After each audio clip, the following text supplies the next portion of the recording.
বাংলাদেশ খেলা যে ধরন আমার মনে হয় না যে বাংলাদেশ জিতবে। কিছু হলে উদ্বোধন করতে জায়গা এই উদ্বোধন মানে ওদের শেষ নাই। ওদের খেলার মধ্যে কি মনোযোগ আছে আইজ? লিটনের তো যে সবসময় যে ভূমিকা থাকে ডাক মারে ওইটাই থাকবে আমার মনে হয়। আপনার বিশ্বসেরা অলরাউন্ডার সাকিব আল হাসান তিনিও অফ ফর্মে, তিনিও সঠিকভাবে খেলতে পারছেন না, ধারাবাহিকতা নাই। লর্ড অ্যাসোসিয়েশনের সভাপতি আর শান্ত আর লিটনকে নিয়ে কিছু বলার নাই। কিভাবে দেখবো ভাই? সামনে একটা ম্যাচ গেল দেখেন নাই ওরা কি ফর্ম করছে? একটা মেনে কি ভালো কোনো একটা ফর্ম করতে পারছে? ওরা কি এগুলো খেলতেছে নাকি মস্কারি করতেছে? ওরা তো খেলতেছে না, ওরা তো মস্কারি করতেছে। ওরা কেন মস্কারি করতেছে? ওরা তো এক একটা মানে কিছু হলে উদ্বোধন করতে জায়গা এই উদ্বোধন মানে ওদের শেষ নাই। ওদের খেলার মধ্যে কি মনোযোগ আছে আইজ? আমার তো মনে হয় না ভাইয়া। আমার তো মনে হয় খেলার মধ্যে ওদের কোনো মনোযোগই নাই। যদি থাকতো তাহলে দেশের জন্য অবশ্যই ওরা কিছু করতো। ওরা তো একটা টাকার কুমির হয়ে গেছে গা। বাংলাদেশ হারবে, কারণ বাংলাদেশ এই গেমের মধ্যে এই গ্রুপের মধ্যে সবচেয়ে নরম টিম হচ্ছে বাংলাদেশ। ইন্ডিয়ায় জেতার সম্ভাবনা বেশি, কিন্তু দেশ যেহেতু আমাদের, তাহলে আমরা বাংলাদেশকে সাপোর্ট করব। লিটনের তো যে সবসময় যে ভূমিকা থাকে ডাক মারে ওইটাই থাকবে আমার মনে হয়। এর চেয়ে বেশি কিছু ওর থেকে আশা করা যায় না। ভারতের জেতার সম্ভাবনা বেশি বর্তমান বাংলাদেশের পারফরমেন্স। আর যদি বাংলাদেশের নকআউট ম্যাচগুলো দেখি, আমরা আশাবাদী বাংলাদেশ আজকে আশা করি জিতবে। তবু হারলেও বাংলাদেশ, জিতলেও বাংলাদেশ।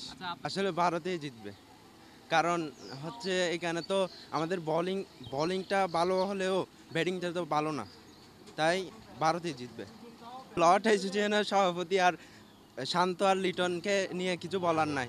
ওরা তো সব সময় লর্ড, আজকেও ডাক মারে আর কি লিটন দাস। খেলা তো মাঠের পরিস্থিতির উপর নির্ভর করে। আমরা তো অবশ্যই চাইবো বাংলাদেশ জিতুক। বিশেষ করে আমাদের টপ অর্ডারের ব্যাটসম্যানরা আসলে রান করতে পারছে না, তারা দীর্ঘদিন ধরে রান করায় আছে। তা আমরা আশা করবো যে আজকে যদি টপ অর্ডারের ব্যাটসম্যানরা রান করতে পারে, যেহেতু আমাদের বোলাররা এ পর্যন্ত খুবই ভালো বোলিং করেছে, তাহলে মনে করি যে আমাদের জয়ের সম্ভাবনা আছে।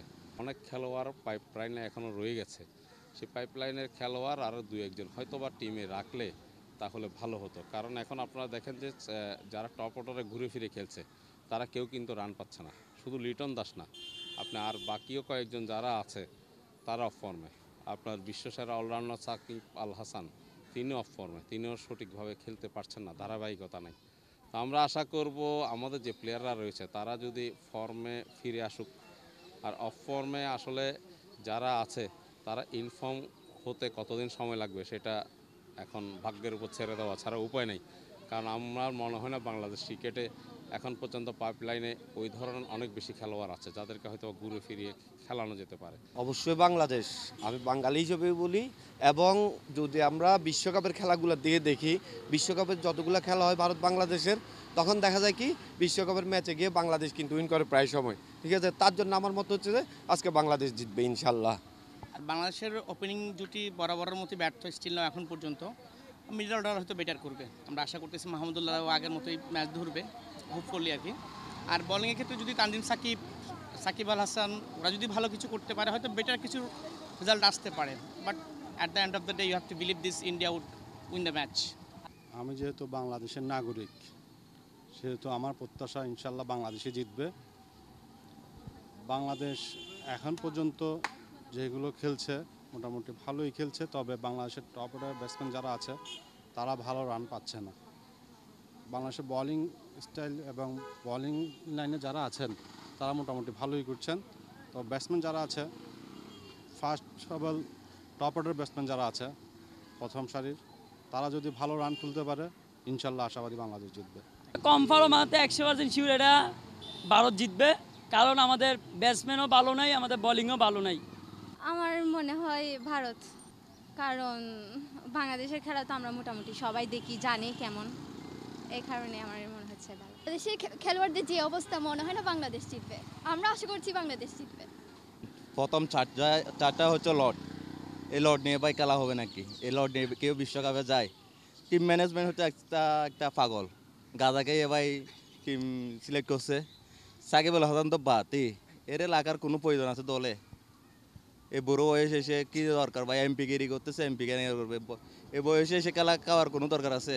হার জিত অবশ্যই আছে।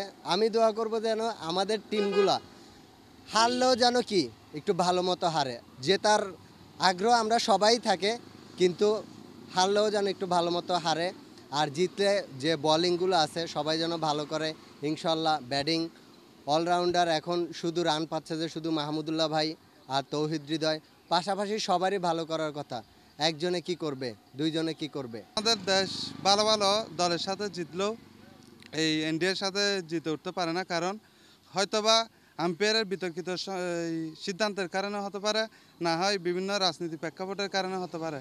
বাংলাদেশ খেলা যে ধরন, আমার মনে হয় না যে বাংলাদেশ জিতবে। আমরা যেহেতু বাংলাদেশের মানুষ, আশা করি বাংলাদেশ জিতবে।